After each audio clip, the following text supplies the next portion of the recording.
অবশেষে সালমান শাহর মায়ের থেকে অনুমতি নিয়ে ময়নাতদন্তের জন্য সালমান শাহর লাশ উত্তোলনের নির্দেশ দিয়েছেন আদালত। কিন্তু সালমান শাহর লাশ উত্তোলন করতে গিয়ে সবাই অবাক হয়ে গেলেন। কোনো নিক্ষত অবস্থায় এই সালমান শাহর লাশ পুরোপুরি যেভাবেই তাকে কবর দেওয়া হয়েছিল আজ থেকে 30 বছর আগে, এখনো ঠিক সেই অবস্থায় আছেন। পুরো দেশ, পুরো জাতি অবাক হয়ে গেছে তার লাশ দেখে। বিস্তারিত জানতে ভিডিওটি দেখতে থাকুন। চিত্রনায়ক সালমান শাহ হত্যার প্রকৃত কারণ উদ্ঘাটনে নির্বাহী ম্যাজিস্ট্রেটের উপস্থিতিতে দেহাবশেষ তোলার অনুমতি দিয়েছে ঢাকার সিএমএম আদালত। মৃত্যুর কারণ জানতে কবরস্থান থেকে লাশ উত্তোলন শুরু করেছে, তবে আদালতের কাছে আবেদন করা হলে সেই আবেদনের পরিপ্রেক্ষিতে প্রশাসন কিন্তু সেই লাশটি এখান থেকে উত্তোলন করা শুরু করেছে। মৃত্যু 30 বছর পর চিত্রনায়ক সালমান শাহর মরদেহ কবর থেকে উত্তোলনের নির্দেশ দিয়েছে আদালত। কবর থেকে যে আগুন বাইর হচ্ছিল, যে বাইর হওয়ার সেই দৃশ্যটা আগে হুজুর আমরা একটু দেখে নিই যে কিভাবে কবর থেকে আগুন বাইর হচ্ছে। দেখছেন কিভাবে আগুন দেখছেন কিভাবে বাইর হচ্ছে। মৃত্যুর প্রায় 30 বছর পর কবর থেকে উঠানো হচ্ছে চিত্রনায়ক সালমান শাহের মরদেহ। প্রিয় দর্শক, ভিডিওর থাম্বনেল টাইটেল ভিডিওর কিছু অংশ বিশেষ দেখে আপনারা ইতিমধ্যেই বুঝতে পেরেছেন আজকের ভিডিওটি কতটা গুরুত্বপূর্ণ। সুপ্রিয় দর্শক, তাহলে আমি আর কথা বাড়াচ্ছি না, তাহলে চলুন আমরা কথা না বাড়িয়ে সেই সম্পূর্ণ বিস্তারিত ভিডিও দেখে আসি। তার আগে আপনাদের প্রতি আমাদের একটা ছোট্ট রিকোয়েস্ট, যারা আমাদের চ্যানেলে এখনো নতুন অবশ্যই চ্যানেলটি সাবস্ক্রাইব করবেন, আর যারা ইতিমধ্যে চ্যানেলটি সাবস্ক্রাইব করছেন আপনাদের অসংখ্য ধন্যবাদ। তাহলে চলুন এখানে আমরা বিস্তারিত ভিডিওটি দেখে আসি। কোন বাড়িটিতেই ডন এবং সামিরিয়া লুকিয়ে ছিল এবং তাদের খোঁজ কিন্তু ইতিমধ্যে মিলেছে। আপনারা দেখতে পারবেন যে আপনার বাবা মা কি আপনাকে এভাবে শ্রদ্ধার সাথে কথা বলতে হয় শেখায়নি? Unnatural death, which is suicide or accident. আজ থেকে ঠিক 29 বছর আগে 1996 সালের 6 সেপ্টেম্বরের এক শরতের সকালে স্তব্ধ হয়ে গিয়েছিল গোটা দেশ। নিঃশব্দে বিদায় নিয়েছিলেন ঢালিউডের স্বপ্নপুরুষ, কোটি হৃদয় নায়ক সালমান শাহ। মাত্র 25 বছরের জীবনে তিনি গড়ে তুলেছিলেন এমন এক কিংবদন্তি যা আজও অম্লান। তার মৃত্যুর সংবাদটি এতটাই অবিশ্বাস্য ছিল যে অনেকেই প্রথমে মানতেই পারেননি। 29 বছর কেটে গেছে, তবু প্রশ্নটা আজও অমীমাংসিত, কেন এমন আকস্মিক বিদায়? তবে সত্যের যে মৃত্যু নেই তা যেন আবার প্রমাণিত, কারণ দীর্ঘ 29 বছরের অপেক্ষা শেষে আবারও নড়ে চড়ে উঠেছে ঢাকায় চলচ্চিত্রের সবচেয়ে রহস্যময় মৃত্যু, নায়ক সালমান শাহর মৃত্যু মামলা। ফলে আবারও আলোচনার কেন্দ্রবিন্দুতে ফিরে এসেছেন এই কিংবদন্তি নায়ক। এই নায়ককে কেন কিংবদন্তি বলা হয়, কেন তার নাম শুনলেই এখনো শিহরণ জাগে, হঠাৎ মামলার মোড় ঘুরে গেল কেন, আর আসামিদেরই বা কি খবর, তারই ইতিবৃত্ত জানাবো এবারের ইনসাইড স্টোরিতে। ঢালিউডের আকাশে একদা জ্বলে উঠেছিল এক উজ্জ্বল নক্ষত্র সালমান শাহ।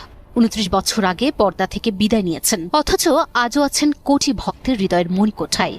সময় পেরিয়ে গেছে, প্রজন্ম বদলেছে, কিন্তু তার মুখের সেই চিরচেনা হাসি, সংলাপের আবেগ আর প্রেম ভরা চোখের জাদু এখনো অমলিন। তিনি কি দেখছেন ওপার থেকে? হয়তো দেখছেন। তারা ছেড়ে যাওয়া ভক্তরা আজও কিভাবে গভীর শ্রদ্ধা আর নিখাদ ভালোবাসায় স্মরণ করে তাকে। কারণ তিনি কেবল একজন নায়ক নন, তিনি এক যুগের অনুভূতির নাম। তিনি বেঁচে আছেন কিয়ামত থেকে কিয়ামত, তুমি আমার অন্তরে অন্তরে, স্বপ্নের ঠিকানা, এই ঘর, এই সংসার, স্বপ্নের পৃথিবীর প্রতিটি দৃশ্যে। বেঁচে আছেন ভক্তদের হৃদয়ের অন্তরে অমর হয়ে। মৃত্যুর 29 বছর পরও তার নাম উচ্চারণে আজও কেঁপে ওঠে ভক্তদের হৃদয়। তার এমন কিছু গান এবং সিনেমা রয়েছে যা এখনো দর্শকদের মন ছুঁয়ে যায়। মাত্র 4 বছরের অভিনয় জীবনে 27টি সিনেমায় অভিনয় করেছেন। তার অনবদ্য গানগুলোর মধ্যে চলুন কয়েকটি গান শুনে আসি যেগুলো এখনো কানে ভাসে।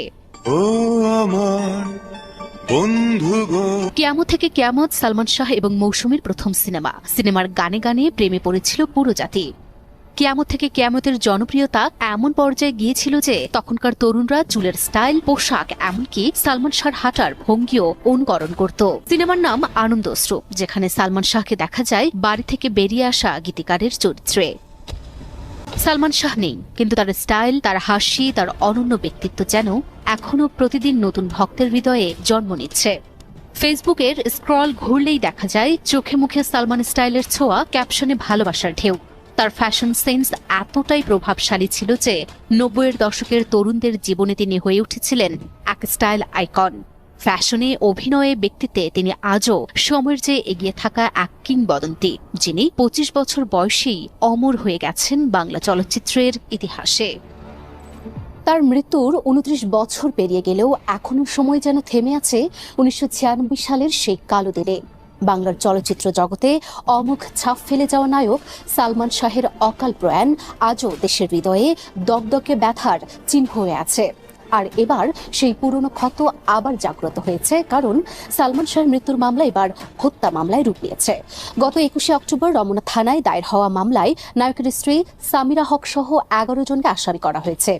দেশ ত্যাগ রোধের জন্য ইতিমধ্যেই ইমিগ্রেশনকে তথ্য পাঠানো হয়েছে। 3 দশক আগের সেই মর্মান্তিক ঘটনা সত্যি কি ছিল অন্যরকম? কি ঘটেছে সেদিন?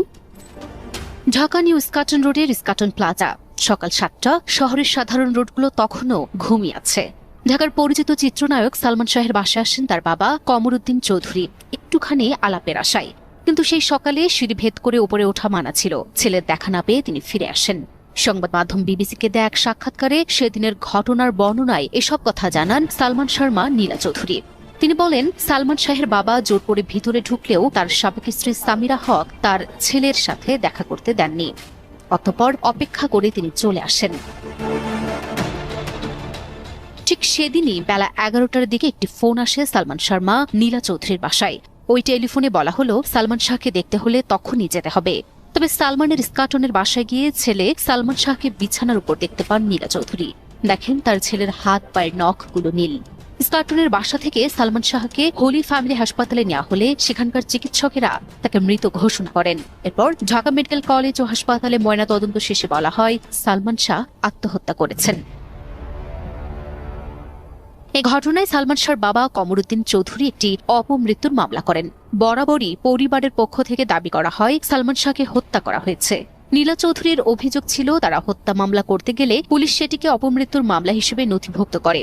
পুলিশ বলেছিল অপমৃত্যুর মামলা তদন্তের সময় যদি বেরিয়ে আসে যে এটি হত্যাকাণ্ড, তাহলে সেটি স্বয়ংক্রিয়ভাবে হত্যা মামলায় মোড় নেবে।